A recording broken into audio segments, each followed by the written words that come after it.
Par arhitektu ikdienu un par specialitāti kā tādu. Es uzskatu, ka beidzot augstskolu, tad, kad sākās ikdiena, tad tas vairs nav tik rožaini, kā sēžot skolas solā. Un tad ir jāsaprot, kas tu gribi būt. Vai tu gribi būt radītājs, vai tu gribi būt labs celtnieks, vai tu gribi būt labs psihologs, kas rezultātā var novest to darbu līdz galam. Vai tu gribi spēlēt lielā orķestrī un būt diriģents, un vai mēģināt to visu apvienot vienā personā, kas ļoti reti, kad izdodās. Bet ir arī tādi veiksmīgi piemēri, kad personība ir tik spilgta, ka viņš var būt ļoti radošs, var ļoti veiksmīgi vadīt kolektīvu un realizēt lielas būves. Tātad ikdienas saturs. Tad, kad jūs beidzat augstskolu, jūs neiegūstat arhitektu. Tad pēc bakalaura 3,5 gadiem jūs neiegūstat, kā Zintas saka, gandrīz neko. Jūs varat iet kādā arhitektu birojā, strādāt par palīgu, zīmēt un būt tā kā arhitekts tehniks. Un to gan augstskolā iemācījāt.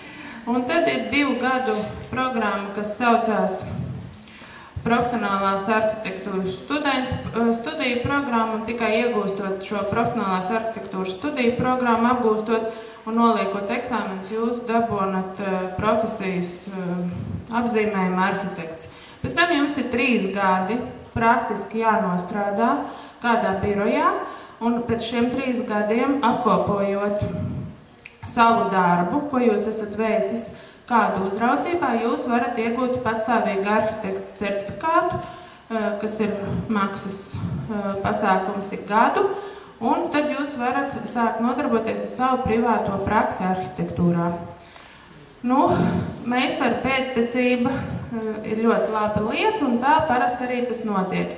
Kad studenti, kuriem mācību programmā jau ir sekojoši, viņi 40 stundas mācās, no kurām 20 jums ir darbs auditorijās un 20 ir patstāvīgais darbs.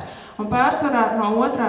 jau no 1. kursa studenti izvēlās kādu biroju, kurā viņš šos savus 20 stundas, tas ir 4 stundas dienā, arī praktiski strādā.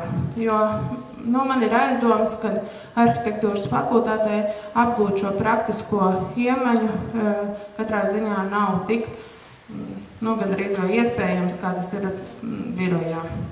Un tad, kad jūs strādājat šajā arhitektu vadībā,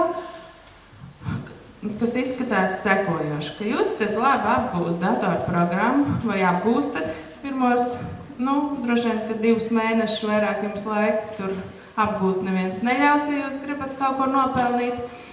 Un tad pirmajā laikā jūs esat vienkārši arhitekts rasētājs tehniķis. Caur šo arhitektu rasētāju tehniķi jūs iepazīstat to, no kā tad veidojās tas viss. Bet es esmu dzirdējis, ka tāda arhitektūras celtniecības koledža vai kāds no tiem, kas stājās arhitektos, paceļiet rokas, vai jūs tā kā par tādu esat domājuši arhitektūras celtniecības koledža? Ja tāda jums nav, nevienam zinām vai domās, vai jūs esat? Ir aizdomas, ka ļoti labs iestādījums, kur ļoti labi sagatavo tehnisko pusi. Un tas ir patiešām tā? Un galīgi tik daudz varētu neiedot pat Latvijas universitāti. Tur tā kā, vismaz pēc tās mūsu laika mācību pieredzes, un kā Jāna teica, ka tā ļoti daudz, kas radikāli varbūt arī nav mainījies šodien, ja, kad tur tā var tā lidot vai ne, un tā sasvārnoties, ja, bet tā no tās reālās dzīves, tā kā mazliet tā kā varbūt tā kā, varbūt arī atrauti, ja.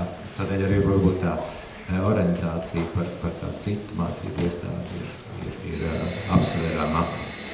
Tātad tie, kas domā par arhitektiem, paskatieties šo arhitektūras celtniecības koledžu, jo es arī esmu dzirdējis tā kā labas atsauksmes no praktiskās puses, jo varbūt tas ir ceļš, pēc kura tad izvēlēties, ko darīt tālāk, nevis pēc bakalaura. Tieši tā, jo tāpēc, kad tradīcijas, acīm redzot, ir daudz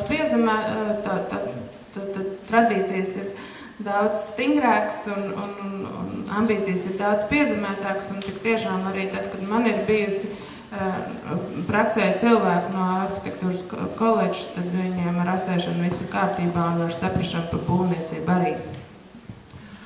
Nu, lūk, un tad visbiežāk, tad, ja darba ir daudz, tad ļoti bieži arī šie vadošie arhitekti ļoti labprāt studentus ņem palīgā konkursos, kur ir tāda iespēja varbūt ne tieši izpausties šajā lidojumā, bet tomēr piedalīties un saprast, kā tās lietas notiek un kā veidojās šis radošais process, jo tāpēc, ka pie tā, kā tas ir šobrīd, ka lielās būvas ir ļoti birokrātisks, ir ļoti vēlams, lai tam arhitektam, kurš ir radošais domātājs, viņam nebūtu jānodarbojās ar rasēšanu un visu citu lietu darīšanu.